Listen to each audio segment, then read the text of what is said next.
বিধানসভা ভোটের প্রচারে এবার শহর কলকাতায় উত্তরপ্রদেশের মুখ্যমন্ত্রী যোগী আদিত্যনাথ। এদিন জোড়াসাঁকোতে বিজেপি প্রার্থী নির্বাচনী জনসভায় অংশ নেন যোগী। তিনি বলেন, তৃণমূল জমানায় বাংলায় সর্ববিধ উন্নয়ন স্তব্ধ, নেই কাজের সুযোগ, সন্ত্রাস ও সিন্ডিকেটের রমরমা, নিরাপত্তা নেই মহিলাদের। পট পরিবর্তন হলে বদল হবেই। 10 वर्ष के अंदर 7,000 से अधिक बड़े उद्योग बंगाल के बंद हुए हैं। हजारों एमएसएमई यूनिट बंद हो गई है। 30 लाख से अधिक नौजवान यहां बेरोजगार हुआ है। लेकिन टीएमसी है और ममता दीदी है कि किसी की सुनने वाली नहीं है। उनके कानों में जू नहीं रेंग रहा है।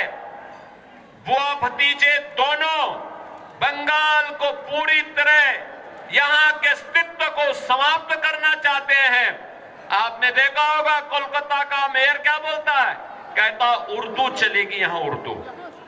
और हम तो आज कहने के लिए आए हैं, बंगाली अस्मिता के साथ कोई माई का लाल खिलवाड़ नहीं कर सकता है। Bureau report, morning time news.